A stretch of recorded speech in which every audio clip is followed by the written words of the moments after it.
Fala galera, chegou a hora de mais uma história. Antes de começar essa história, já deixa o like e se inscreve no canal. Não esquece de ativar o sininho para não perder nenhuma novidade e comentar quais manhwas vocês querem mais por aqui. Tamo junto e vamos para mais história. Nessa história, o nosso protagonista, Fan Wenjin, se arriscou a entrar na porta a fim de juntar dinheiro para o treinamento médico da sua irmã, mas não sabia que a alta recompensa no início era uma armadilha. Engraçado que ninguém nunca pensa nisso, né? Ele foi ridicularizado, humilhado e espancado por seus companheiros, coisas bem leves, sabe? Ele persistiu penosamente, mas foi perseguido e devorado por dezenas de milhares de monstros. O coitado não teve paz por um minuto. À beira da morte, ele despertou seu talento e transformou o perigo em segurança. Quando ele se preparava para sair da porta para se vingar, descobriu que a chave para abrir a porta havia sido destruída e ele estava preso dentro da porta cheia de monstros. Ele precisa sobreviver, ele precisa lutar, ele precisa ficar mais forte, mesmo que se transforme em um morto-vivo. Ele fará com que esses bastardos desejem estar mortos. O desenvolvimento da trama é algo que merece um ponto extra, achei muito bem elaborada, fora um enredo legal, mas chega de enrolação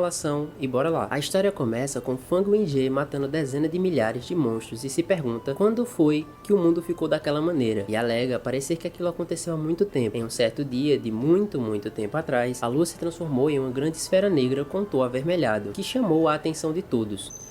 Muitos se questionam se aquilo é um eclipse lunar, outros dizem que o telescópio que havia acabado de comprar teria sido muito útil, mas quando ele observa atentamente aquela esfera negra, percebe que não se tratava de um eclipse lunar. Imagina se fosse o de Berserker. Inúmeros monstros se agitavam lá dentro. Todos estavam preparados para causar uma grande devastação, e somente nas partes mais profundas do mundo dos monstros é onde esconde-se uma chave para que possa fechar aquele portal. E se os humanos não encontrarem essa chave logo, os monstros romperão aquele portal entre os dois mundos e entrarão no mundo dos humanos, trazendo uma calamidade apocalíptica para todos eles. Portanto, um grupo de super-humanos e escolhidos emergiu, os Despertos, e sua missão é encontrar a chave antes que os monstros saiam pelo portal. Então, eles partem para cima dos monstros, abrindo caminho um para o outro para chegarem rapidamente naquela chave. Chegando na chave e alegando que aquele local deve ser seguro, um dos super-humanos pega a chave e questiona se é aquela chave que fecha aquele portal, e o que aconteceria se ele girasse a chave no sentido contrário. E assim, o primeiro grupo de Despertos descobriu que a chave poderia abrir a porta e fechá-la também. Meio lógico, né? Mas às vezes é uma informação útil. E com esse controle, os monstros dentro da porta se transformaram em um desastre para recursos preciosos. E assim, uma era pertencente aos Despertos chegou. Então, eles vão para o portal. 5 anos depois, o protagonista alega que os olhos dos Despertos, ele é como uma formiga insignificante. Quando Feng estava prestes a dar boas-vindas à sua morte, a sua redenção apareceu e ele recebeu o poder que tanto desejou. No entanto, é um poder que deixou Feng com um arrependimento duradouro. No capítulo seguinte, na dungeon avançada, Colina Sem Volta, Feng se impressiona ao chegar lá. Logo é dito pelos seus colegas parar de devanear e que é a vez deles entrarem em ação. Então ele diz que todos os membros da equipe logísticas movem-se rápido, alegando que eles não têm muito tempo. Então Feng se apresenta como um jovem de 19 anos e que atualmente é um membro da logística reserva. É um cargo interessante até. Ele explica que quando o portal se abre,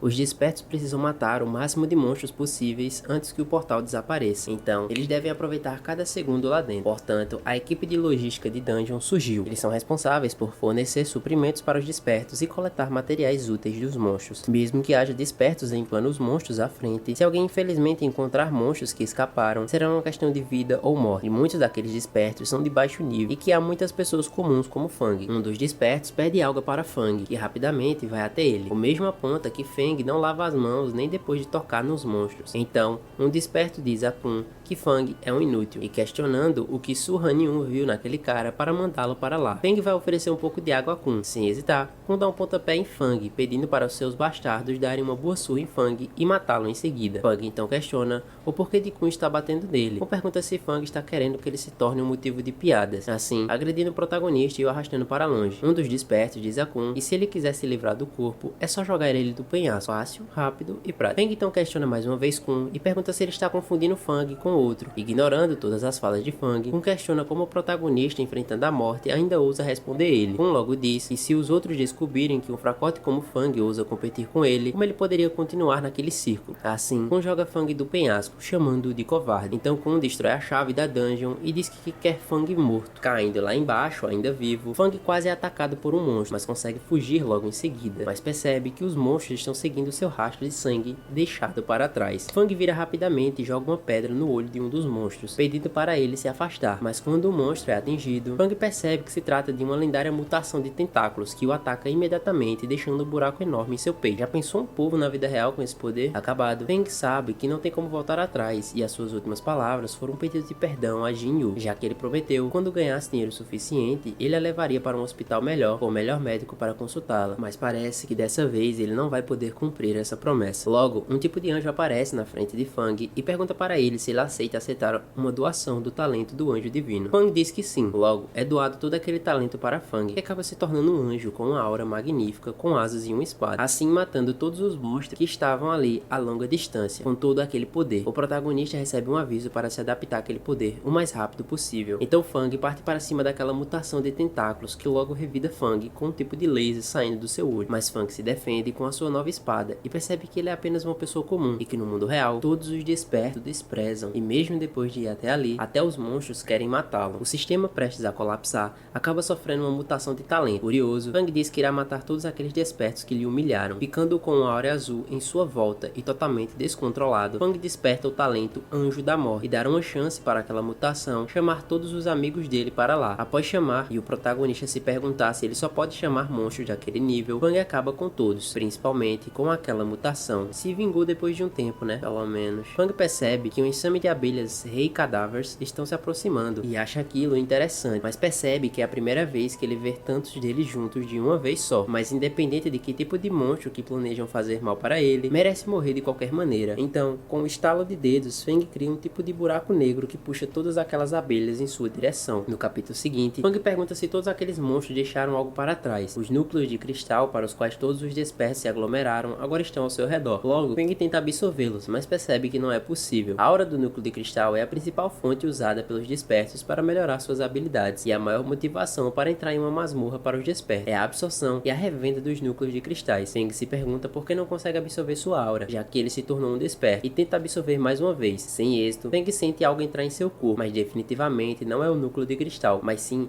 as auras dos monstros que ele havia derrotado. Logo ele percebe que se ele puder absorver a aura do cadáver de cada um daqueles monstros, ele não precisa de um núcleo de cristal. Facilitaria bastante o seu objetivo. Fang sabe que só precisa matar monstros para ficar mais forte, e depois dessa constatação, ele voltou imediatamente correndo. Ele sabe que se no seu estado atual, ele consegue se vingar de Jiangsu fácil demais. Lá em cima, Fang encontra a chave do portal quebrada e se questiona se Kun queria prender ele ali para sempre. Já não bastava tentar matar o cara, ainda prendeu ele para sempre numa dungeon. Curioso, Fang se pergunta como Kun poderia fazer aquilo com ele. Então, antes de descobrir como sair daquele lugar, o que ele pode fazer e melhorar suas habilidades, no primeiro ano em que ficou preso na masmorra, ele matou cerca de 175.565 monstros, e sabe que não precisa mais usar a armadura da morte para lidar com monstros normais. Há um ano, quando estava com sua namorada, Yan pergunta o que ela está olhando. Logo, ela aponta para um desbloqueador Serapis. É muito popular entre os despertos e dizem que se eles conseguirem um, eles podem comprar diretamente uma casa no terceiro anel por completo. Diz também que no mar sem fim, em algum lugar entre a realidade e a ilusão, quando o mundo dentro da porta reiniciar, quando ele aparece, a chave será criada. Fang pergunta o que significa aquilo. Sua namorada diz que normalmente, quando todos os monstros nas masmorras estão mortos, o mundo reinicia. Fang pensa que se foi realmente como a sua namorada disse a ele, matar todos os monstros é a única saída. E no próximo ano, ele matou 386 mil monstros. No terceiro, 1.588.000 monstros. E o número aumentava a cada ano que se passava. Uma máquina mortífera, né, esse garoto? Refletindo, Fang se questiona que sente que não vai conseguir matar todos eles, e esse fluxo interminável de monstros era todo daquele mar. O protagonista também percebe que nos últimos 10 anos, a classificação dos monstros também foi ficando cada vez mais alta, e aquele monstro que apareceu para ele é um monstro de nível S. O protagonista diz que às vezes sente que morrer é uma ideia melhor, mas ele não consegue esquecer o rosto de Jian Kun de alguma forma, e também não se pode esquecer que Jian está esperando por ele. Então, Fang diz que deve matar todos os monstros e encontrar o Serapis. Então o protagonista parte para cima de todos aqueles monstros, acabando com todos eles. No 12º ano, Fang não conseguiu matar nenhum monstro sequer, talvez porque só resta um monstro, o Grifo. Então,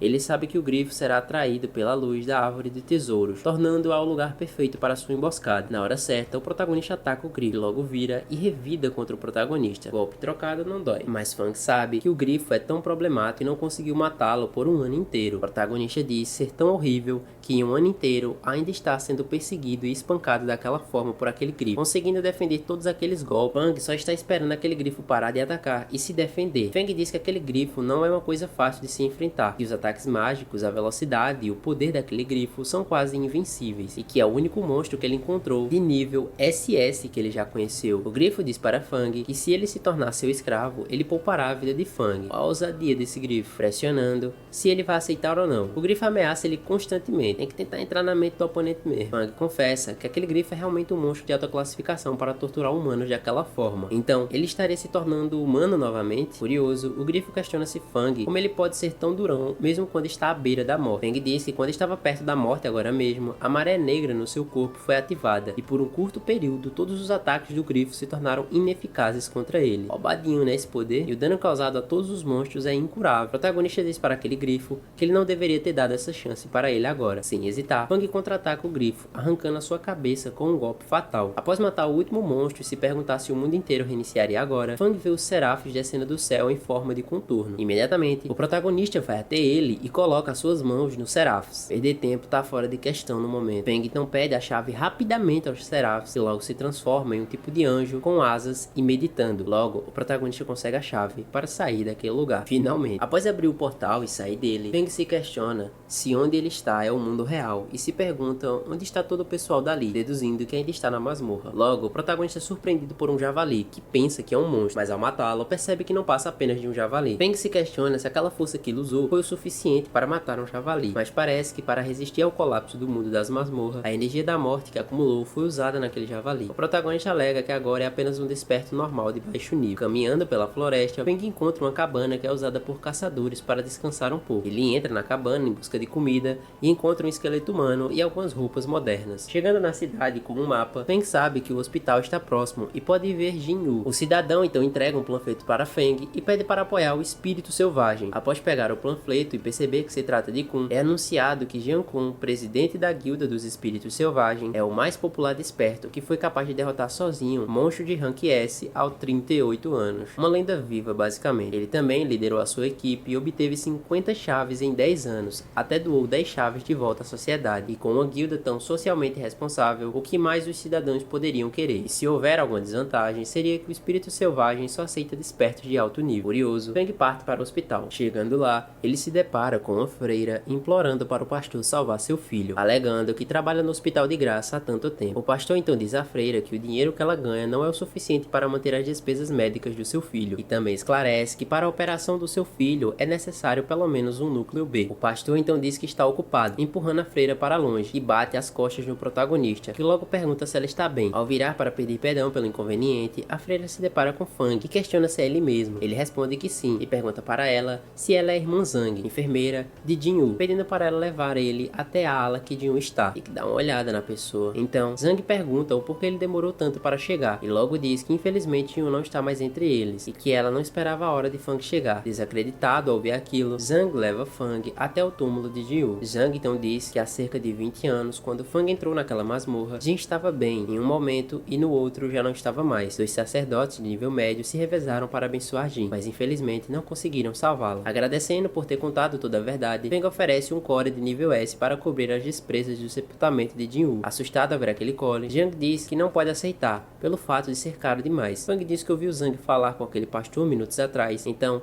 usasse aquele core para pagar as despesas do seu filho, salvando a vida dele. E então, entrega o core na mão da irmã Zhang. Fang perde para Zhang na frente, que ele quer ficar um pouco sozinho com Jin-Yu por um tempo. Choramingando, Fang mostra todos os núcleos de rank S cuidadosamente coletados por ele, após fazer as contas depois de curar a doença de Jin. Ainda poderia guardar as 5 melhores cores para fazer um colar para ela. Que gentil, né, ele ter pensado nisso. Chorando muito e pedindo desculpas para Jin por não ter conseguido ficar com ela até o fim. O protagonista diz que não há mais nenhuma utilidade para aqueles cores, já que ela não está mais ali. Enquanto isso, passa um dirigível parabenizando a guilda mais forte da cidade dos 8 braços, o Wild Spirit, por conseguir a 51ª chave. Após repetir várias vezes, entre no site oficial e digite "Viva Jian Kun" por 1 bilhão de envelopes vermelhos. O protagonista fica furioso e lança um tipo de poder em direção ao dirigível, que parte ele em 2 pedaços, fazendo ele cair logo em seguida. Com a vista aquilo de longe e os seus capangas, e diz para eles checarem o que houve. Ao mesmo tempo, no cemitério, o protagonista agradece ao cemitério que está lá há centenas de anos por ter recuperado quase metade de suas forças. Tem que ser humilde também, né? Chegando no intercâmbio da missão Desperta, o protagonista ainda acha aquele lugar muito animado. Ele sabe que normalmente aqueles que frequentam aquele lugar são os despertos que não querem ficar vinculados a contratos de guilda, que também há membros de suporte logísticos terceirizados que não estão sob nenhuma guilda, assim como ele naquela época. Voltando ali depois de 20 anos, Fang alega que a sua mentalidade havia mudado. Ele sabe que antes de ter confiança total para executar sua vingança, ficar discreto é a melhor ação para se preparar. Mais à frente, Fang vê talvez um desperto pedindo para alguém misterioso correr e comprar se quiser, que ele está prestes a entrar em uma masmorra, então não queria que alguém atrasasse o seu trabalho. Esse cara misterioso diz que aquele monstro é muito pequeno para ter algum núcleo de cristal nele, apenas sua pele valia dinheiro, então pedindo para ele abaixar um pouco mais o preço. Então ele pede mais 200, quando é interrompido por Fang, pedindo para eles esperarem um momento. Algo interessante deve ter sido percebido por ele. Pegando o monstro na mão, o protagonista sabe que aquele tipo de monstro não esconde seu núcleo dentro dele. Como os outros monstros, o protagonista diz que para mover aqueles tentáculos, o seu núcleo de cristal normalmente cresce na frente de suas garras. Assim, ele quebra uma das garras e mostra onde o núcleo está escondido. O suposto desperto diz que se deu bem, já que são 6 garras, ele teria 6 núcleos de cristal de rank C, assim ganhando muito dinheiro. Ele oferece a Fang um núcleo pela ajuda. Fang nega, mas diz que tem um favor para pedir. Ele alega que ouviu que aquele rapaz está prestes a entrar em uma masmorra. Fang pergunta se ele poderia levá-lo junto. Aquele cara então questiona Fang o que ele planeja fazer na masmorra, já que normalmente os estranhos que vão ali estão procurando por dinheiro, mas quando ele deu dinheiro para Fang, ele rejeitou. Fang diz que está escrevendo um ensaio sobre os diferentes tipos de monstros e quer seguir ele para pesquisar mais sobre eles. Quanto mais informação, melhor. Ele pergunta qual talento que Fang despertou. Fang logo responde que não tem talento, mas vai fornecer bem o seu apoio logístico. Logo, o irmão desse cara diz que um lixo sem talento como Fang deveria simplesmente encontrar algumas missões temporárias em alguma guilda. Pelo menos lá ele não morreria. O suposto desperto diz para seu irmão não culpar por palavras grosseiras, já que uma equipe pequena de 3 a 5 pessoas como eles não ousariam aceitar pessoas comuns em sua equipe. Uma pessoa comum em sua equipe pequena diminuirá severamente a capacidade de combate da equipe, que não só ele, mas a vida toda da equipe estará em maior perigo. Ignorando tudo que aqueles caras falaram, Fang pergunta o que aconteceu com o braço daquele cara. O irmão dele diz que ele participou do teste de recrutamento da guilda Wild Spirit, mas acabou se machucando, e ele nem sabe que não tem talento algum. Ele diz que não é apenas um ferimento e que também há veneno de um réptil adeildo no ferimento, uma toxina potente. Encontrar um padre para curá-la custará pelo menos metade de um núcleo de cristal de grau B. Fang pede para aquele cara misterioso uma das unhas do monstro que ele não quer e dá para o cara comer. Fang faz aquilo para distraí-lo, mas na verdade ele usou a sua aura para quebrar o veneno do réptil que estava no braço dele, assim curando instantaneamente aquele cara. Logo, aquele cara muda de ideia, dizendo que Fang é bem-vindo na sua equipe, alegando que não ia querer um cara como ele, pesquisador de monstros na equipe. Então, eles saem em busca de mais alguém com talento para entrar na equipe só por segurança, antes de irem para a masmorra. Tem que se precaver mesmo. Um cara aleatório, após ver Fang usando as roupas do filho do seu chefe, liga imediatamente para ele. De imediato, o chefe pergunta se ele encontrou seu filho. O cara diz que não, mas tem uma informação muito importante. Ele viu alguém vestindo as roupas do seu filho no centro de trocas. E lhe dá a certeza que é o cheiro do seu filho vindo daquela camisa. Mas ao invés de ser o cheiro do filho dele, para ser mais específico, ele diz que é o cheiro do cadáver do filho dele. Sem hesitar, o chefe pede para ele o seguir e informá-lo assim que houver alguma atualização. Ele vai até eles e pergunta se sua equipe ainda está recrutando pessoas. Eles dizem que sim e pergunta qual é o seu talento. Ele logo responde que seus talentos são super sentidos e que é um arqueiro. O líder da equipe diz que ele está dentro. Como conseguiram reunir 5 pessoas, eles podem seguir para a masmorra. O protagonista se pergunta onde está a 5ª pessoa, já que com eles são apenas 4 pessoas. Chegando na floresta, o líder pergunta para a suposta 5ª pessoa do grupo se ela não cansa de esperar sempre ou se fica entediada, já que é a pessoa que sempre chega por último. Pontualidade é para poucos, viu? Ela diz que simplesmente não gosta de lugares com muitas pessoas. O protagonista deduz que ela não é humana, e sim um monstro. Também aponta que a sua camuflagem é perfeita. Mesmo o arqueiro com super sentidos não consegue perceber nenhuma diferença, mas pela sua experiência de matar 40 milhões de monstros, ela não engana Fang, mas não há nenhuma intenção de matar aquele monstro, e é a primeira vez que ele vê aquilo. O líder pergunta se todos estão prontos, assim abrindo aquele portal para irem para a masmorra. Ele diz para todos acompanharem ele. Aquele cara que foi salvo por Fang tira sarro da cara do protagonista, dizendo para ele não entrar e oferecer sua vida lá dentro. Logo, Fang manda ele calar a boca, assustando-o imediatamente. Então ele diz que Fang não sabe o que é melhor para ele. Fang responde dizendo que já chegou até ali, voltando ou não, ele encontrará perigo. Assim, entrando no portal. Já que estava ali, não tinha por que voltar atrás. Na masmorra, o líder diz que vai aproveitar que todos estão reunidos e falará sobre as coisas que cada um deve tomar conta. Ele diz que mesmo que não hajam muitos monstros perigosos nessa masmorra, a alta temperatura e o gás dióxido de carbono ainda são muito letais. molares, e que dessa vez eles vão lidar principalmente com cães fundidos, porque seus núcleos de cristal e molares valem muito dinheiro. Então ele começa a separar a equipe. Ele é especialista em combate físico, então vai se unir ao mago. Akui, o controlador de multidão, Mo Xianqin, se juntará ao arqueiro, e Fang vai ficar responsável por coletar os núcleos de cristais e molares. Wu então diz que assim que terminarem de falar, os monstros vieram procurar morrer. O líder diz que o tempo limite é de 10 horas, então manda todos andarem. Wu usa sua habilidade Crossbow Volley, invoca uma chuva de gelo e pede para Fang pegar aqueles materiais rapidamente. O arqueiro se questiona se foi só ali para monitorar o protagonista, mas de repente ele se uniu com aquela garota encapuzada. Em um segundo de distração, eles são cercados por aquelas criaturas. Mo pede para o arqueiro não entrar em pânico e esperar a ordem dela. Logo, ela usa um tipo de feitiço que adormece um pouco aquelas criaturas, e então dá o comando para o arqueiro atacar. Com 11 criaturas à sua direita e 6 à esquerda, ele tem a conclusão do que fazer. Ele fala para sua flecha primeiro viajar 91 graus para a direita, antes de se mover 15 graus para a esquerda, e depois 9 graus, seguindo por 42 antes de voltar para ele, e depois dispare em uma curva contínua com o primeiro e o quarto quadrante. Logo, sua flecha percorre o mesmo caminho que ele pediu, matando todas as criaturas com apenas uma flecha. Que potência incrível, viu? Kui, numa tentativa de menosprezar o protagonista, deduz que os respingos de sangue devem assustar muito Fang. Kui segue usando magia naquele monstro, mas logo é avisado para Fang sair do caminho e que parasse de usar magia naquele monstro. Kui repreende o protagonista dizendo que só porque ele salvou a vida dele uma vez, ele acha que pode lhe dar ordem. Ignorando o aviso de Fang, Kui usa sua magia Frost Roar, numa tentativa de despedaçar aquele monstro. Fang alerta Kui dizendo que se ele não consegue matá-lo, há uma chance da mutação estimulada naquele monstro. Kui se assusta porque nunca tinha visto um monstro igual àquele, mas ele iria matá-lo primeiro, usando mais uma magia no monstro, um tipo de tridente de gelo que não faz absolutamente nada no monstro. Ao ver Kui voando, o líder se questiona como foi que ele aprendeu o tipo de magia para voar. Kui pergunta para o líder se eles não podem recuar, e aquele monstro está além da capacidade deles. O chefe pergunta se ele quer sair sem nenhum lucro, perguntando a Kui quem é que paga o seu salário. Logo, ele chama Mo Xianqin para ir até ele e controlar toda aquela situação. Kui implora para o chefe para eles irem embora logo, e é pego por um tipo de fumaça roxa que controla ele, lhe dando uma espada enorme e poderosa. Massa esquisita é essa, hein? Mas enfim. Assustado, Kui se pergunta de onde veio aquela enorme espada. Assim que ele pega na espada,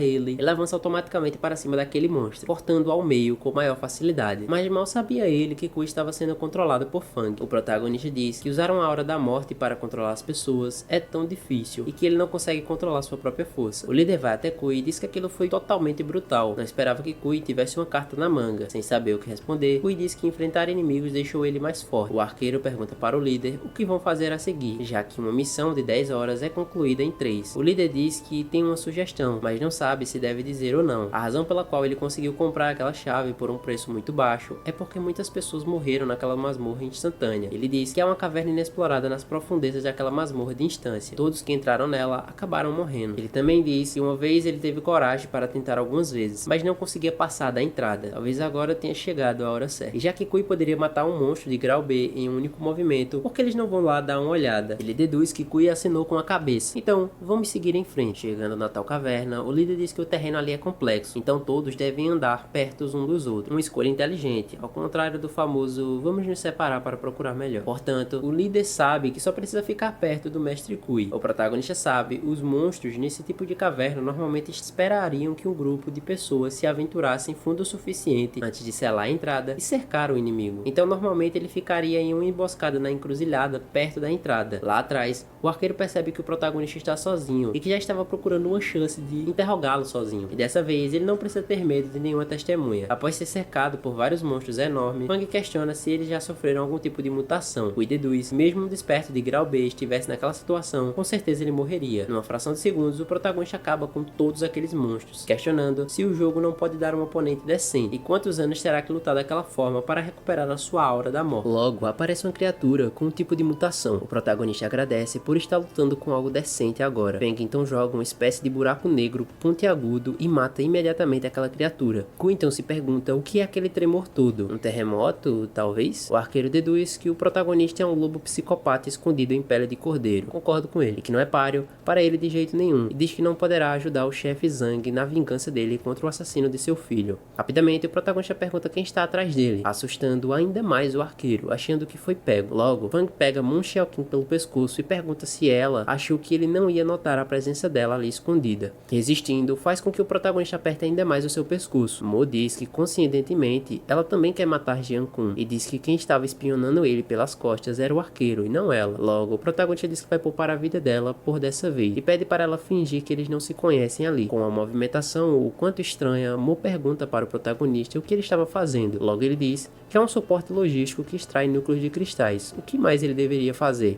5 horas depois, o líder alega que não há nenhum monstro naquela caverna. Os monstros devem ter se assustado pelo domínio do Mestre Kui e pergunta para Fang se eles viram algo em comum nessa caverna. Fang responde imediatamente que não. Então eles saem da masmorra. Até que enfim, lá fora, o líder pede para eles tirar todos os materiais que eles ganharam hoje. Fang então lhe dá vários fragmentos para o líder. Questiona de onde ele tirou tudo aquilo. Então ele chama todos para beber por sua conta. Fang diz que não precisa e que já vai se retirar. O arqueiro então liga para seu chefe e diz que não consegue lidar com aquele cara sozinho, pedindo então 3 milhões e ele levará a pessoa que matou o filho dele em até 1 hora. Caminhando pela floresta, o protagonista percebe que a sua hora da morte não aumentou muito e que da próxima vez é melhor ele encontrar algumas masmorras instantâneas de nível superior, quando é surpreendido com um soco enorme na cara que o joga para longe. Fang questiona se eles acham que podem enfrentá-lo de frente usando a mesma aura da morte. O arqueiro diz para Fang que a performance dele na masmorra foi realmente uma coisa incrível, então ele não teve outra escolha a não ser convidar alguns especialistas em combate para lidar com Fang, mas manda ele ficar despreocupado, que ele não vai matá-lo, só quer quebrar seus braços e suas pernas. Só isso, não tem com o que se preocupar. Então, o arqueiro ataca o protagonista, que é impulsionado por uma magia que transforma uma única unidade de flecha em uma chuva de flechas, chamada de Frenzy Arrows. O arqueiro então pede para Fang desviar daquela flecha então. Fang segura aquela flecha, mas não sabe que é uma flecha explosiva feita com óxido de magnésio, feita exclusivamente para ele. A flecha então deixa o protagonista totalmente cego, que logo é suspenso com um tipo de magia que invoca 2 mãos de ossos que o abraçam, deixando ele totalmente preso. O arqueiro diz para Shang Tie que ele tem que chegar com Fang ainda vivo, então não precisa bater com tanta força, o suficiente para ele desmaiar. Shang Tie diz que sem problemas, mas não culpe se Fang não conseguir mais falar, indo surrar Fang. Shang é surpreendido com apenas um sopro que o protagonista dá, que corta uma de suas mãos fora, fazendo ele sofrer muito. Fang então se solta daquelas mãos e rapidamente aparece na frente daquele mago, que pergunta como ela ousa lutar com ele com apenas energia espiritual, e logo manda ela parar de brincar, dando um chute em sua barriga, que acaba totalmente com ela. Aquele terceiro mago usa uma magia de realocação divina para tentar acertar o protagonista, mas não tem êxito. Fang então avança nele, tirando ele do seu caminho também, sobrando apenas o arqueiro. Fang vai imediatamente no arqueiro, quebrando seu arco como se fosse um simples pedaço de madeira, levantando o arqueiro pela orelha. Fang pergunta quem foi que enviou ele para atacá-lo. Uma pergunta até que útil, sabe? O arqueiro pergunta se o protagonista não sabe de quem é essa roupa que ele está vestindo, deduzindo que ele matou o filho do grande chefe e agora está se fingindo de esquecido. Fang pergunta quem é esse grande chefe e pede para o arqueiro levá-lo até ele. A caminho, o arqueiro diz para o gerente de que qualquer forma ele levou Fang e com certeza o grande chefe não queira os seus 3 milhões de volta. O gerente disse que o grande chefe os ordenou especialmente para não falarem antes de chegarem à mansão. Então pede para o arqueiro calar a sua boca. Chegando na mansão, o arqueiro fala para o grande chefe que mesmo com inimigos fortes, ele está saindo para se encontrar e que isso é muito admirável nele. O chefe então pergunta para o arqueiro se ele pediu para ele falar alguma coisa, deixando o arqueiro totalmente sem graça. Fang então dá saudações para o chefe, que logo pergunta se Fang sabe porque ele mandou um carro para buscá-lo. Provavelmente não seria um Uber, ainda mais um normal. Alegando que é porque ele contratou 5 magos do tipo controlador para criar um domínio anti-talento. Então ele confessa que estava com medo que o protagonista não entrasse na mansão se sentisse aquele campo. O protagonista percebe que realmente não consegue usar sua energia espiritual de forma alguma, mas as paredes são muito finas, então não deveria funcionar daquela forma. E alega que a cadeira que o chefe está sentado pode estar aumentando o poder do domínio. O arqueiro debocha da sua cara de Fang e pergunta se ele está chocado com aquilo. O arqueiro disse que o gerente Lu disse para ele não falar no carro, então ele usou seus sentidos aguçados para mandar uma mensagem para o chefe, dizendo como prender o protagonista com o telefone no seu bolso. O chefe vai até Fang e pede para ele responder honestamente e pergunta quem foi que mandou enviar Fang para matar o filho do chefe. Respondendo honestamente, Fang diz que não matou ninguém e quando vai falar sobre aquela jaqueta, ele é interrompido pelo arqueiro dizendo que vai quebrar a sua perna. Curioso, o protagonista não hesita em quebrar a mão do arqueiro, pegando ele e jogando no chão, apontando que ele arrastou ele para aquele mal entendido e que ele estava aturando o arqueiro a tempo suficiente para agir contra ele. A raiva nele nesse momento é totalmente compreensível, O chefe então pergunta para Fang se ele é da guilda Black Dragon, um dos irmãos de Jin, de Chen Chan, ou foi enviado por aquela bruxa da banda da Riverwood. Fang responde novamente que pegou aquela jaqueta por acidente. Curioso por achar que o protagonista está mentindo, o chefe pisa na sua cabeça e diz que ele é um sem vergonha de usar a jaqueta do seu filho. Fang se lembra da cena em que Kun pisou em sua cabeça, chamando-o de lixo e humilhando, e diz aos atiradores de elite que, exceto pela parte em que o chefe está pisando, exploda o protagonista em pedaços. Logo, sai uma fumaça roxa do protagonista deixando todos ali confusos com o que está acontecendo. Feng então acaba com todos rapidamente e pergunta para o chefe se acalmar e ouvir ele por um momento. O chefe então pergunta o que Feng quer dizer. O protagonista tira a jaqueta, alegando que ela é do filho do chefe, então ele deve ter ela de volta, e diz que acabou de pegar aquela jaqueta em uma cabana de caçador em Shunhai. Ku então pergunta para Feng se ele lembra da ferida em seu braço, apontando que ganhou aquela ferida de um deles. Feng questiona o que Ku está fazendo, já que ele foi beber com o líder. Parecia ser algo suspeito, hein? Ku diz que o líder caiu no chão depois de um copo, e aquela bebedeira acabou 5 minutos. Como estava entediado, aceitou um emprego urgente e bem pago, então pede para Feng não pensar muito naquilo. A intenção não era machucá-lo com aqueles rifles. O arqueiro levanta e diz que ouviu que Kung Bao Zinhun recrutou um ranquear e que acha que ele também é um caçador de Shunhai. Ku confirma a história chamando-o de pervertido. Ku diz que aparentemente ele também comete canibalismo. Aquela mordida que ele estava no braço foi ele que fez. Feng foca na palavra canibalismo e se lembra que ao entrar naquela cabana, viu um esqueleto humano inteiro lá. Feng diz que pensou que fossem apenas algumas amostras antigas ou adereços de um filme, mas pensando por esse lado, poderia sim ser o filho do chefe. O chefe pede para o gerente Lu arranjar um helicóptero para Shunhai imediatamente. Chegando na cabana que o protagonista falou, o arqueiro com seus sentidos aguçados diz que o cheiro mudou um pouco e que é um cheiro de veneno, mas realmente se parece com o cheiro do jovem mestre, filho do chefe. Ele diz também que as marcas de mordidas são as mesmas da clássica de Yakui, além do formato da mandíbula, não há erro, e aquele esqueleto que está ali é realmente o esqueleto do filho do chefe. Sem esperar o arqueiro terminar de falar, o chefe vai até o esqueleto, abraçando e chorando desesperadamente, se questionando o porquê dele não ter escutado seu pai. Conselhos são algo muito valiosos às vezes. O chefe então se lembra do seu último momento com seu filho, que mostra que conseguiu realmente despertar os seus poderes e que não mentiu para ele. O seu pai pergunta que bem que os poderes do seu filho faz por ele. Ele lembra que o pai dele não tem poderes, mas ainda está cercado de despertos. O chefe pede para seu filho ficar ali e trabalhar para a empresa dele, que o dinheiro é o caminho correto. O jovem diz que jamais poderia superar o pai dele em ganhar dinheiro a vida inteira. Então, a forma de impressioná-lo é se tornando um estimado desperto. Gente boa demais esse cara, né, mano? Então, ele diz que conheceu um mestre muito poderoso e começará seu treinamento com ele amanhã. E na próxima vez que ele se encontrar com o pai dele, o chefe ficará de boca aberta com quão forte ele vai estar. O gerente Lu até questionou o chefe que era a sua primeira vez que o filho dele viajava para tão longe, perguntando se deveria segui-lo. O chefe diz que não precisa e que na idade do filho dele, ele já trabalhava há muito tempo e que está na hora do filho dele ter algum tipo de treinamento de qualquer forma. Como ele vai herdar toda aquela fortuna? Iria eu essa fortuna. Chorando, seu pai se desculpa, dizendo que vai vingar seu filho de qualquer maneira. Então ele pergunta onde está o bastardo que matou o filho dele. O arqueiro diz que ele é membro do grupo das montanhas de Kung Bao Zinhu. Tanto as montanhas quanto o grupo de fogo recebem ordens diretas de Jian Kun. Eles constituem de despertos de classificação B e acima. A galerinha da pesada, viu? O chefe pede para o gerente Lu ligar para quantas pessoas ele puder ligar. Lu diz que também está de coração partido com a morte do jovem mestre, mas se eles se enfrentarem diretamente uma guilda de primeira linha, como a de Kung Bao Zinhu, suas chances de vitória são de 0. E além disso, Jian Kun tem feito muitas caridades ultimamente, e consequentemente, ele tem a opinião de apoio público. Desafiá-lo fará com que toda a sociedade se volte contra todos eles, e sabe que a empresa deles vive de sua reputação. E aí, pessoal, estão curtindo a história até agora? Então já deixa o like maroto pra dar uma força e comenta aí o que vocês estão achando. Se tiver alguma história que você quer ver aqui no canal, comenta o nome aí que eu tô sempre de olho pra trazer histórias boas. O gerente Lu diz que se o chefe insiste nessa guerra, ele vai se preparar imediatamente para aquilo. O chefe pega o esqueleto do filho dele e leva para casa, dizendo que trará o assassino dele até o seu filho em breve. Kui diz que aquilo é realmente muito estranho e diz que foi realmente o veneno de um congial que matou o jovem mestre, mas aponta que não conseguiu derreter os ossos, que se parece um monstro de rank C para ele. Kui sabe que da vez que ele foi mordido, ele mal triscou em sua armadura de gelo e mesmo assim ele ficou ferido. Lá fora,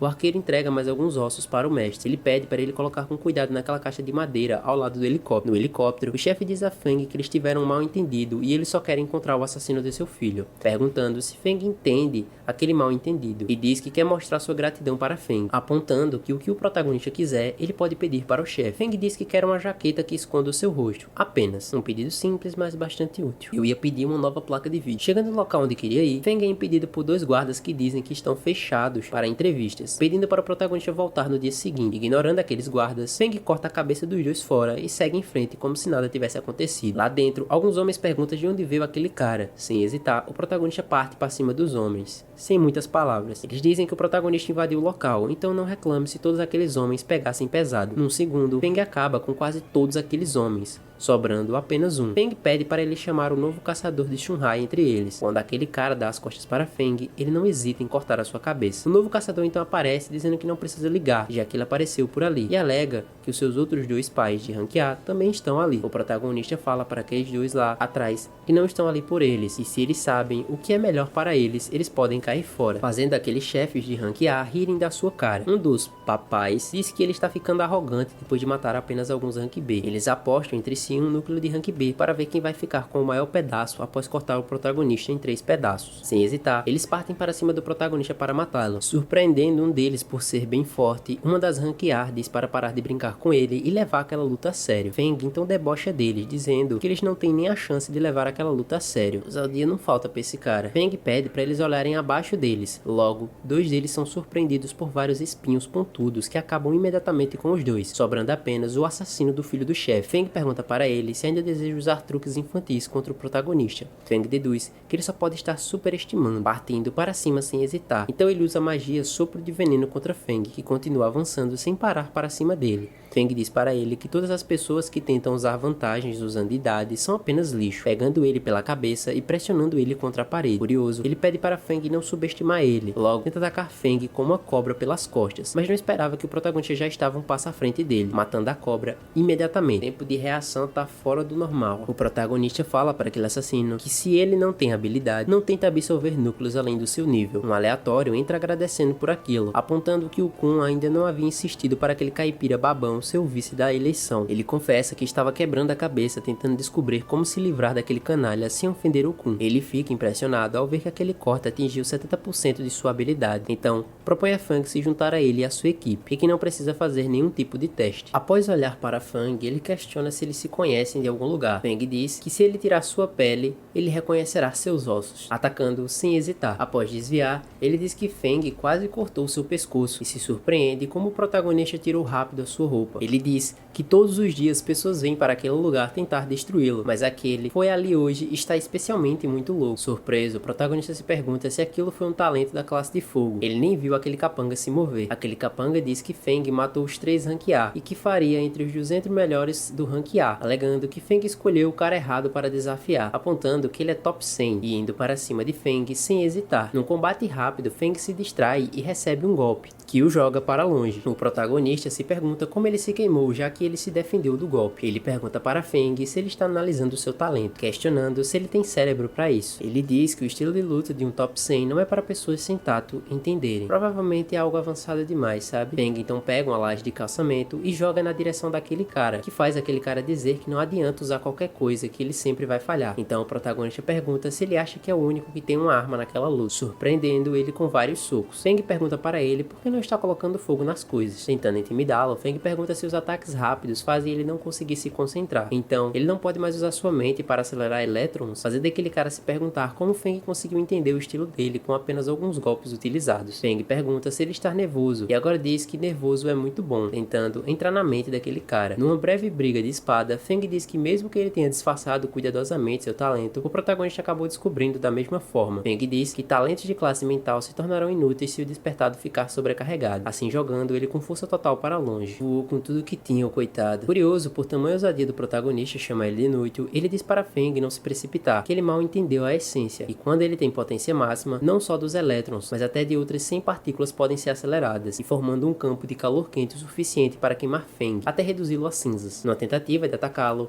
ele tem seus 2 braços e 2 pernas imediatamente cortados pelo protagonista, fazendo-o gritar de dor. O protagonista pergunta se ele não está ouvindo Feng falar. Ele esclarece mais uma vez que a energia espiritual é oca e não possui partículas. Ele dá a vitória para Feng, então pede para o protagonista poupá-lo. Após dizer que vai mandar Jian Kun logo em seguida, aquele cara lembra quem ele é. Implorando para Feng não matá-lo, ele menciona o nome de Jin-Woo, que faz com que o protagonista não hesite em matá-lo. O protagonista não pergunta o que aconteceu com Jin-Woo, mas infelizmente já era tarde demais. Isso faz ele se perguntar o que ele ia falar sobre Jin-Woo. Se apressar assim nem sempre é uma boa escolha, deixando-o para trás. Aquele cara sabe que não tivesse dividido as partículas do seu coração agora mesmo, ele realmente poderia ter morrido. Então ele pergunta se realmente já se passaram 20 anos e confessa que Fang não só morreu, mas ficou absurdamente forte e sabe que vai ser difícil, mas deve conseguir implantar seus membros em até 10 minutos e precisa denunciar aquilo a Kun imediatamente. Feng volta dizendo que só queria manter um perfil discreto, mas o que ele pode fazer naquele momento agora é limpar todas as evidências, se perguntando se ninguém vai descobrir aquilo realmente. Aquele demônio que ajudou eles nas masmorras anteriormente vê o protagonista indo embora depois daquela confusão toda e se pergunta se ele não pensa antes de agir, chamando-o de imprudente, deduzindo que Feng está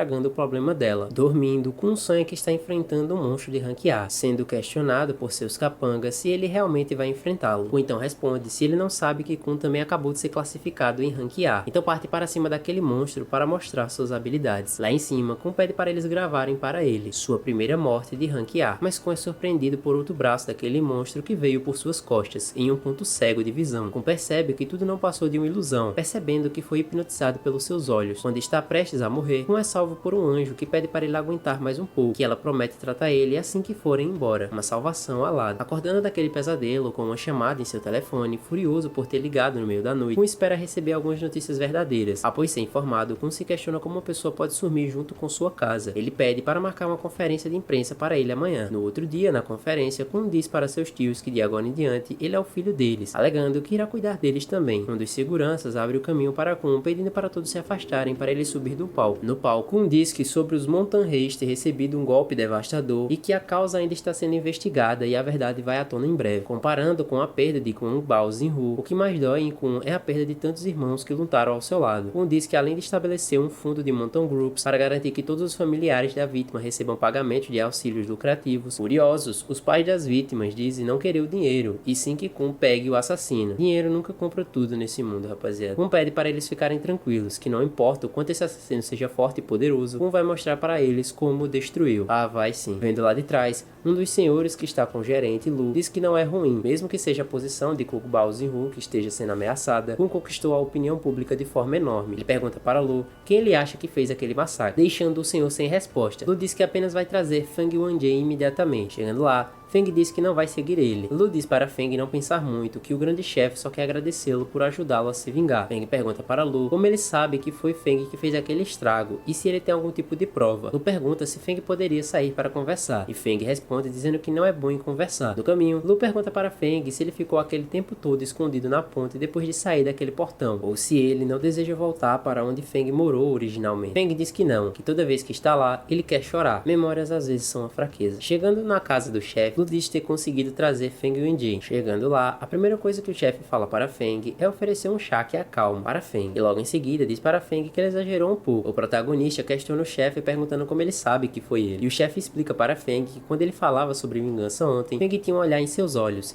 Então na mesma noite, o Montan Rei desapareceu magicamente, como algo tão grande, sem nenhuma notícia antes, e ele é o único que pode fazer isso e esconder tão bem. Feng logo diz que não foi só pelo chefe, ele também tinha seus motivos. O chefe diz que entende o rangimento que ele e o protagonista têm contra Jiang Kun, mas tem o apoio da população. Se ele for enfrentar Kun, Feng sairá como vilão. Também informa que se sua identidade for exposta, ele se tornará o inimigo de toda a sociedade. Ou Feng preferiria ter inimigos em todo lugar que ele vai, assim como no portão. O chefe diz que Feng é realmente forte e que consegue matar alguns ranks A, mas em alguns tantos, e os rank S, ou até o Gui, ele conseguiria matar? Ele também informa que as pessoas naquela sociedade são muito mais difíceis de ligar do que aqueles monstros idiotas do portão. Feng pergunta para o chefe se ele está dizendo para Feng parar com a sua vingança, e o chefe diz que ninguém mandou parar, e eles vão ter a sua vingança, algo que aparenta ser a prioridade no momento. Esclarecendo que antes da vingança de Feng, tem que preparar 3 coisas: um plano, aliados e dinheiro. E coincidentemente, o chefe tem absolutamente os 3. O protagonista sabe que o chefe está certo, e se questiona como ele não pensou em algo simples esse tempo todo. O chefe pergunta para Feng há quanto tempo ele não toma banho, e que ele fede a cadáveres. Meio irônico ele ser um anjo da morte e feder a cadáver, né? Tá, foi mal por essa. O chefe pede para um dos seus mordomos levar o Sr. Feng para o chuveiro e arrume o quarto do seu filho para ele. Lu diz para o chefe que para anexar com Bao Jinru, esse negócio é muito arriscado. Então pergunta para o chefe se ele não tem mais medo de correr riscos. O chefe, ignorando todas as palavras de Lu, pergunta para ele se ele não acha que Feng se parece um pouco com seu filho. Parando para pensar, Lu concorda com o chefe, mas deixa claro que o jovem mestre é muito mais bonito que Feng. Entrando no banheiro e percebendo que faz muito tempo desde o seu último banho, Feng é surpreendido com 2 garotas entrando no banheiro em que ele estava e o vendo totalmente despido. Imediatamente, uma das garotas parte para cima de Feng, chamando-o de irmão, não acreditando que ele estava vivo. Uma mordomo coloca os olhos dela em seu rosto, então ela percebe que aquela pessoa não se trata de seu irmão, o que faz gritar pelo seu pai, alegando que tem um gangster em sua casa. A mordomo pede para a jovem vestir suas roupas então, e Feng pede para elas esperarem ele lá fora. Que situação embaraçosa, hein? No banho, Feng se pergunta o que aquela mulher está fazendo ali. Logo, ele sai do banho e diz que já tem tempo para isso, porque simplesmente ela não vai assassinar Juan Kun. Ela mostra sua verdadeira face e diz que todos os estranhos que querem chegar perto de Juan Kun devem ser verificados. Feng pergunta para ela qual o seu verdadeiro plano. Então, ela diz que está esperando por uma chance enquanto está sob a proteção do grande chefe. O chefe então dá um casaco para Feng vestir e aponta que Feng acabou de conhecer a filha dele. O protagonista diz que sim e que se conheceram por acidente. Feng então pergunta para o chefe se ele poderia lhe dar uma jaqueta preta. Logo, o chefe diz que o seu filho também gostava de usar preto e pergunta para Feng se ele está desejando confundir sua filha novamente. Logo, Lu chega dizendo ao mestre que há algo de errado com o fundo de grupos das montanhas, pedindo para ele olhar aquele doador e ficar esperto nessa situação, né? Após ele ver aquele doador, o chefe pergunta se aquele Adá é o da guilda do Dragão Negro. Revoltado, o chefe pergunta se ele está ficando louco por querer colaborar com Kung Bao Zinhu. Ele pergunta para o protagonista o que ele está fazendo ali parado, dizendo que logo ele estará chegando. O chefe, juntamente com Lu e Feng, invadem o local com seu carro onde estavam alguns membros da guilda do Dragão Negro. Logo, um dos membros pergunta se eles estão ficando loucos em mexer com alguém da guilda dessa forma, ameaçando atacar Feng, mas não tem êxito e logo é derrotado juntamente com seus camaradas. Assustado, o chefe com a forma de lidar com aqueles caras, o chefe pergunta para Feng se ele pensa que está lutando contra monstros e para que ele usar tanta brutalidade. Realmente, o cara não pega leve não. O chefe diz que o gerente Lu consegue acabar com aqueles facilmente e diz que Feng não consegue controlar sua força e raiva e que se alguém morrer, ele não poderá mais falar em bons termos com a Ada. Aí o bagulho vai ficar louco. Partindo para cima daqueles capangas, Lu invoca uma grande névoa. Uma das capangas diz para todos terem cuidado. O grande gerente Lu é um cara muito difícil de lidar. No ataque surpresa, em meio àquela neblina,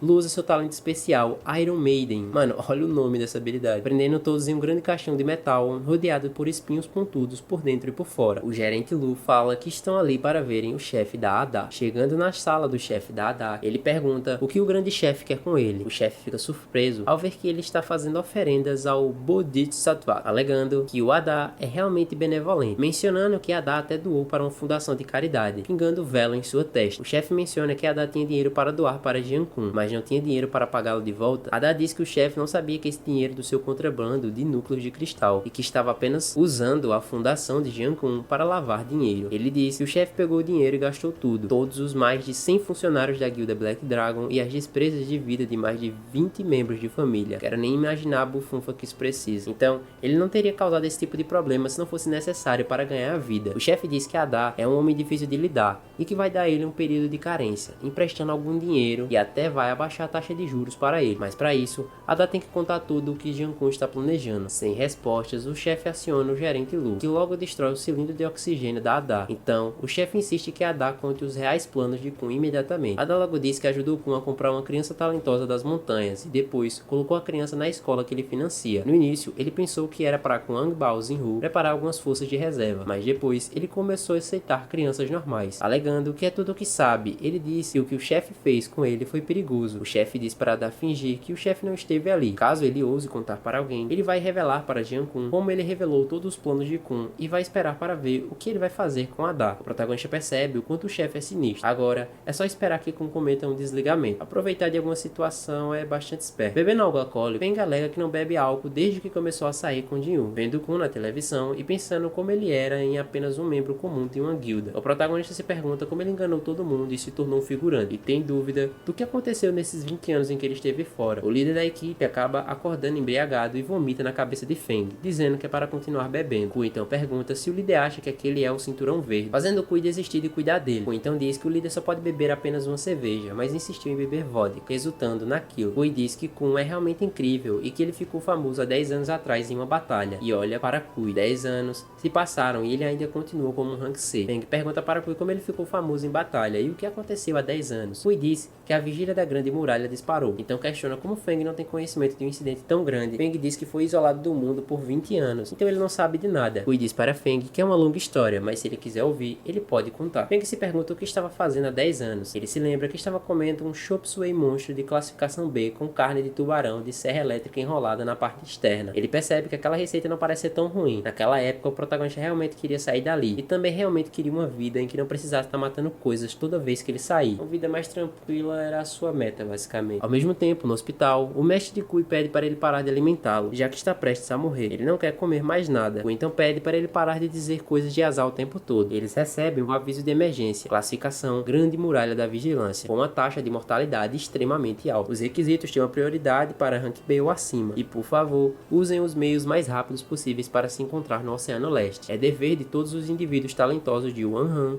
repelir invasores estrangeiros. Aquele senhor diz que esperou a maior parte da sua vida, e já que ele deveria ir, então ele vai. Ku diz para o seu mestre que a taxa de mortalidade é extremamente alta, e que tal ele esquecer daquilo? O mestre diz que o relógio da Grande Muralha tocou uma vez no verão de 1937. Naquela época ele se escondeu porque estava com medo, e como resultado, seu pai, sua mãe e suas 4 irmãs foram todas mortas. E dessa vez não pode ser igual. Se ele não for, ele não vai morrer em paz. Levantando do leito e pegando sua varinha mágica, o ódio o manteve de pé dessa vez. Kui sabe que aquela varinha mágica de gelo é a mais forte, feita do tronco de uma madeireira rei gelo. Questionando se o mestre está falando sério, Kui confessa que ele acabou despertando a sua curiosidade. Então Kui diz que apenas vai segui-lo e observar, mesmo que o inferno se solte. Ele sabe que seu mestre cuidará daquilo. Chegando no oceano, Kui fica surpreso. Uau, parece que todas as potências em um raio de 100 km chegaram. Fã de Shuyu City diz a lenda que ele pode matar pessoas sem se mover, como um grande talento de um Rank S. Lushiba, da cidade de Jianhe, o monstro que passou no teste de Rank S apenas com as mãos. O mestre percebe o alvoroço que Kui está fazendo ao ver pessoas de Rank S, alegando que Kui não deve sair o suficiente. O chefe aponta que os figurões estão lá embaixo. Após olhar, Kui percebe que lá embaixo se encontra a vice-líder da guilda central Zongu, a única Rank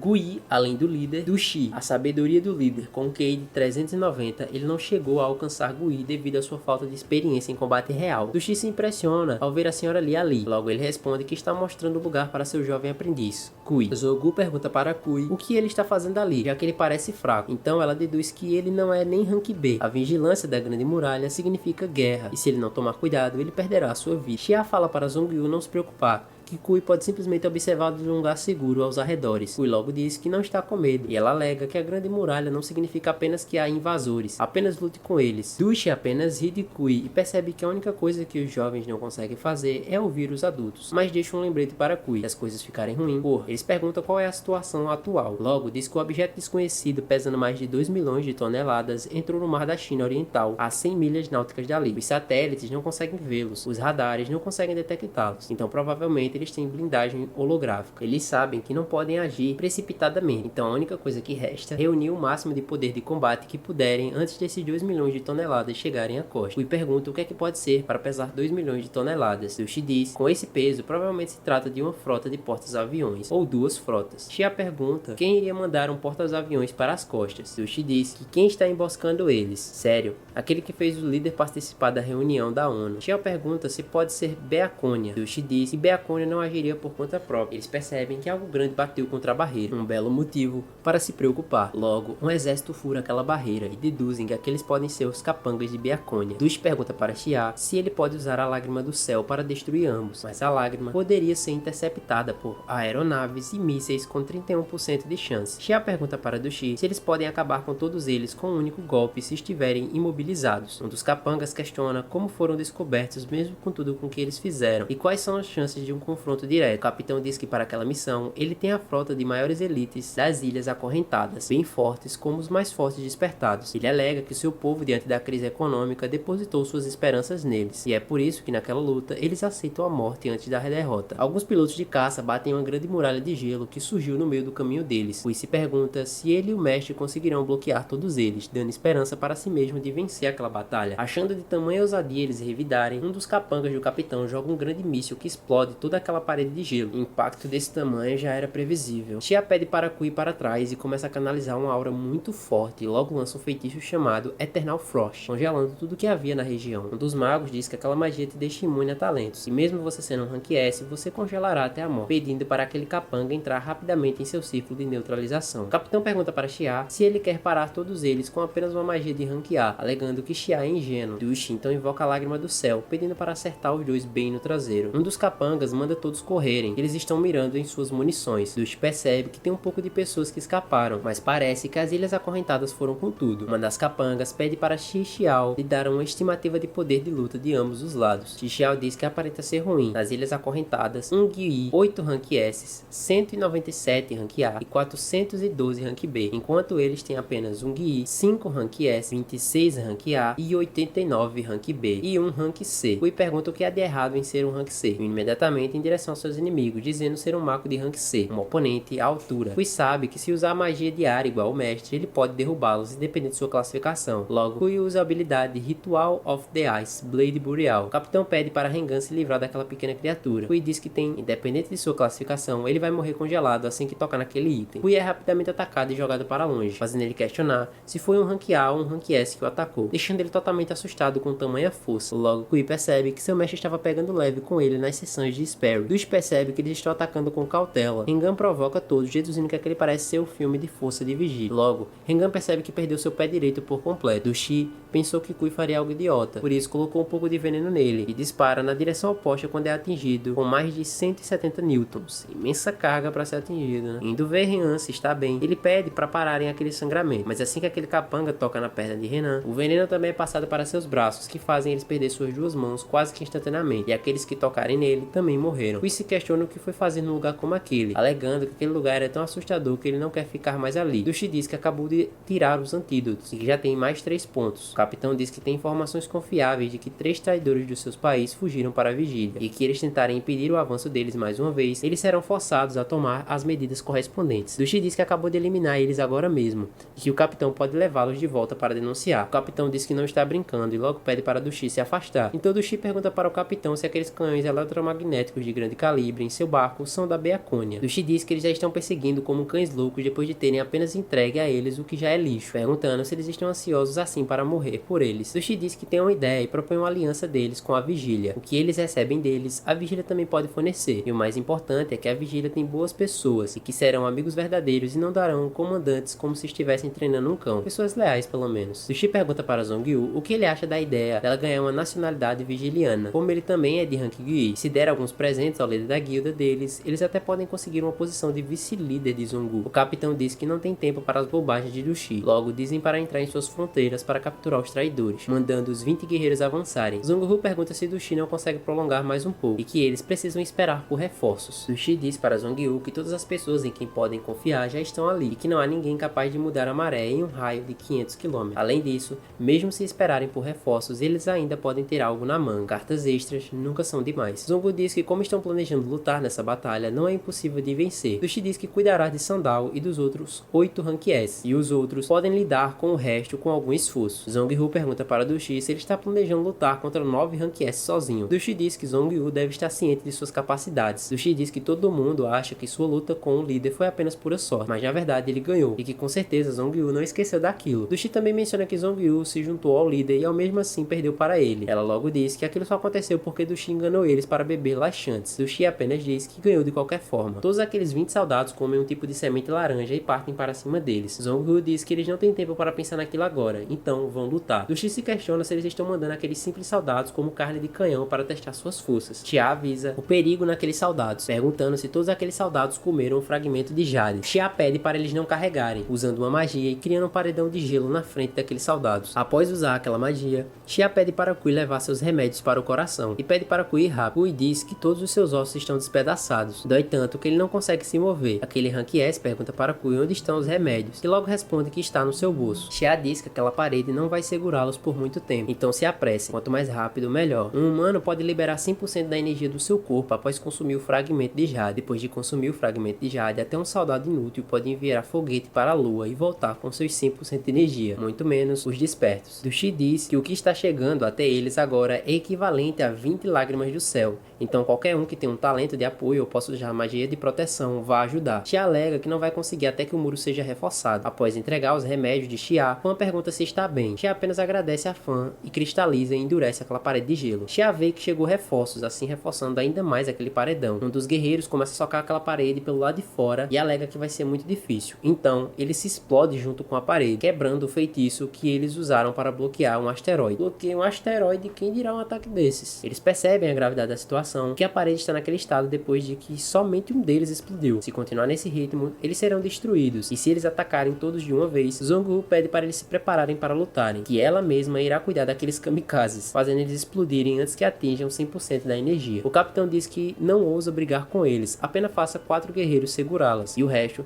vão explodir o muro e continuar enfraquecendo. Zhong-Yu acha aquilo divertido e pergunta para o capitão se ele pensou que ela teria medo deles só porque eles vão explodir, questionando o que o capitão está achando dos soldados soldados mais fortes de Vigla. Zhong-Hu faz com que todos saiam voando e explodindo nos ares. Um dos capangas diz que aquela sensação suave está assustando ele. Aquele cara diz que nem mesmo a capacidade de voar ajudará eles a perderem a consciência após serem lançados a 10 mil metros no ar. Ele sabe que aquele talento realmente facilita as coisas para ele lutar durante tais lutas. Talento sempre é uma vantagem. Ele congela vários inimigos, enquanto Dush apenas passa por eles, derrete eles como se fosse manteiga. Dush percebe que algo não está fazendo sentido e que tem algo fora do lugar. Mesmo que eles ganhem aquela luta, e se o rumo do centro de Vigla, será que eles realmente conseguirão derrotar todos aqueles ataques da guilda? Mas e se eles deixarem eles passarem? Todos eles morrem em uma semana. Mesmo que tenham reforços chegando, estão preparados até para aquela hora. Dush pede para avisar a ele quando as lágrimas do céu estiver em 3 minutos restantes para ser usado novamente. Dush diz a Shi Xiao não ficar muito à sua frente, que sua responsabilidade é fazer conta, mas só por garantia, ele mate aqueles 618 invasores. Dush diz que ouviu falar que ele também é um Rank S que usa veneno. Dush então pede para aquele espadachim experimentar a sua espada de brotos venenosos. Após atacar e não ter êxito, o espadachim é bloqueado por um tipo de besta de Rank S. Fan diz que não precisa ganhar o máximo de tempo possível para que ele possa pensar, só ele pode pensar em algo, e tinha que pensar logo nisso. De outro lado do muro, Zhong-Hu assume que o capitão é realmente forte e que se ela não levar a sério aquela luta, ela pode morrer. Logo, ela usa a perdição de Buda no estágio 3 e parte para cima do capitão. O capitão diz que ela está muito rápido e que a sua espada não é o suficiente, então ele usa a magia Yata no Kagami, que é tipo um escudo mágico que protege de golpes de Zhong-Hu. O capitão percebe que mesmo com apenas um braço, ela pode forçar ele a usar 2-3 regálias imperial. Zhong-Hu percebe que o estágio 3 não está segurando de forma alguma. Será que ela poderia iniciar o estágio 4? Curiosa, Zhong-Hu pede para Dushi entrar na batalha, e que logo manda ela se calar e deixá-lo pensar. Pensando, Dushi não entende qual é o objetivo deles, e eles também não podem vencer essa batalha. O que eles devem fazer sobre essas duas coisas? Logo, Dushi é surpreendido com um golpe por trás. Então ele diz que se não podem resolver essas coisas, então deixe que eles resolvam um ao outro. Dushi aparece atrás do cara que tentou atacá-lo e diz que sabe qual é o objetivo dele, fazendo-o recuar instantaneamente. Chegando no capitão, aquele capanga alega que Dushi parece ter descoberto o segredo deles, fazendo que o capitão dê a ordem que todos os Rank S priorizem matar Dushi. O capitão Mishima diz que precisa matar Dushi a qualquer custo. Achei um pouco obsessivo, mas tudo bem. Fazendo então com que todos se reúnam para atacar Dushi, Zhong-Hu percebe que todos eles realmente foram chamados e percebe que Dushi realmente tem algo para esconder. Do outro lado, lutando contra Xia, um dos magos tenta obedecer às ordens de Mishima, mas é surpreendido por Xia, que usa uma magia chamada Four-Leafed Ice Cage. Então o mago percebe como Xia é persistente e percebe que está oficialmente preso. Xia disse que Dushi não aguenta tantos Rank S e que vai tentar segurá-lo, pelo menos um deles. Após dizer que se fosse 10 anos mais novo, Xia é surpreendido com um golpe por trás que arranca sua cabeça fora do tronco instantaneamente. Velho. Vendo aquela cena sem poder fazer nada, Ui vê o fim do seu mestre bem na sua frente, jurando que vai matar todos aqueles idiotas. Um dos capangas diz que agora consegue mirar direito, brotos de veneno. Então é usado contra Dushi uma magia chamada Demon's Golden Road, com poder máximo. Dushi se defende de todos os golpes facilmente com as suas magias. O mago é apelão até aqui, viu? Dushi diz que aquele mago só é bom em fugir. O mago diz que sabia que ele falaria algo assim, mas o empate está aguardando por ele logo. Com um movimento rápido, levando Dushi para baixo daquele chão de gelo, o mago se pergunta se foi Tieding que fez aquilo, mas logo percebe que a cabeça de Tieding é arremessada para cima daquela camada, que faz os capangas se questionarem como ele conseguiu fazer aquilo. Nem mesmo o Sr. Mishima conseguiria cortar a cabeça de Tieding em tão pouco tempo. Dushi confirma que eles realmente são de Rank S e que são um pouco difíceis de lidar com eles. O capitão Mishima alega que eles escolheram a estratégia errada e aconselha seus capangas não lutarem com Dushi sozinho. Vão todos de uma vez, deixando ele totalmente sem saída. Todos eles cercam Dushi, pedindo forças um ao outro para prendê-lo. Então Kyodo usa uma magia chamada Groundless Hell, mas Dushi debocha, dizendo que se ele tivesse feito um pouco mais forte, ele até seria puxado para dentro. Logo, Dushi é surpreendido com uma magia chamada Grit Seal, que força para baixo Dushi a entrar naquele portal que foi invocado abaixo dele, praticamente sugado. Dushi percebe que lutar contra vários Rank S é realmente bem difícil, então o capanga deduz que Dushi não pode usar seus venenos, já que elas estão ocupadas segurando aquele selo. Então ele vai chutar Dushi bem por trás, mas pede para Tojo ter cuidado, que Dushi ainda é um monstro que matou Tetsu Shou. Dushi deduz que aquele Rank S também podem ser idiotas. Desafiando Dushi, Tojo pergunta se aquele é todo o veneno que ele tem e que vai fazer tudo evaporar. Logo, sem êxito, Tojo acaba morrendo para Dushi. Mishima então pergunta como ele conseguiu matar Tojo ali na frente de todos. Logo, Dushi usa uma névoa venenosa e acaba se escondendo de todos dentro dela. Dushi vai até Kyodou e diz que ele não deveria ter saído sozinho e que não há ninguém ali para protegê-lo. Então Dushi é surpreendido com um ataque em suas costas, com um dos Rank S apostando que Dushi está se sentindo aliviado depois de matar um deles. Caindo lá embaixo, Dushi não entende como ele trabalhou tanto e ainda tem 6 deles, e não sabe quanto tempo ele consegue lutar ainda. Mishima diz que todos eles podem acabar com aquela batalha ali rapidamente, e dependerá disso. Detalhe bastante importante naquele momento. Mishima também alega que Dushi não tem nenhum tipo de talento que use venenos. Um dos capangas de Mishima fica surpreendido ao ver que pela primeira vez ele está usando seu onisciente Yasakani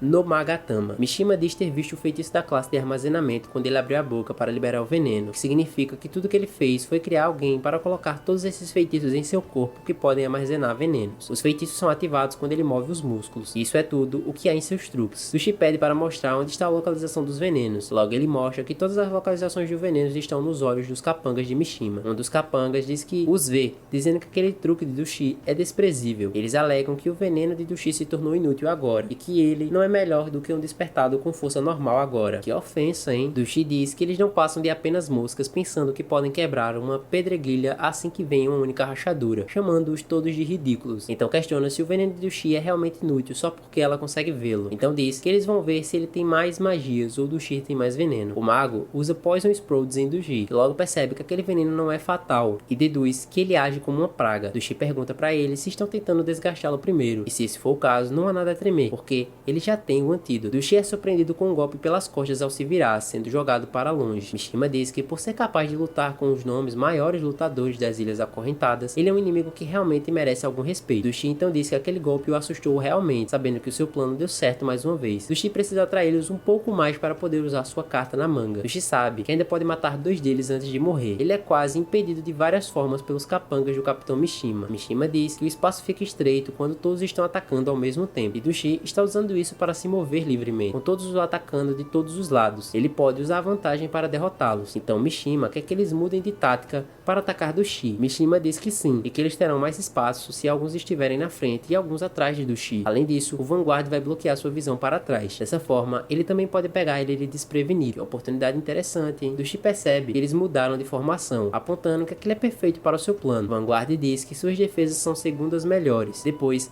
apenas de Yata no Kagami do Sr. Mishima. Então todos partem para cima de Dushi, usando suas respectivas magias para matá-lo. Após dizer que vai queimar todos os feitiços do corpo de Dushi, ele é surpreendido com uma espada gigante perfurando 2 capangas ao mesmo tempo. Dushi diz que se a defesa do Vanguard são as suas segundas melhores, seus ataques são melhores do que os de Kusanagi no Tsurugi. Fang pergunta para Kui se as classificações de Rank S caíram feito moscas. Kui diz para o protagonista que quando você chega a um nível tão alto, a classificação em si é apenas um ingresso de entrada. Fang pergunta para Kui como Dushi conseguiu matar 2 Rank S de uma só vez, e Kui diz que ele apenas mostrou seu talento. Dushi diz que é bom e que só agora ele está ativando seu talento, e todo mundo viu o talento de Dushi pela primeira vez. E essa foi a história de hoje. Se curtiu, deixa o like para dar aquela força, se inscreve no canal e ativa o sininho para não perder os próximos vídeos. Não esqueça de comentar aí o que achou e qual história você quer ver por aqui, que eu sempre vou estar respondendo os comentários, e as melhores histórias que vocês mandam eu tô trazendo aqui. Tamo junto, pessoal, e até o próximo vídeo.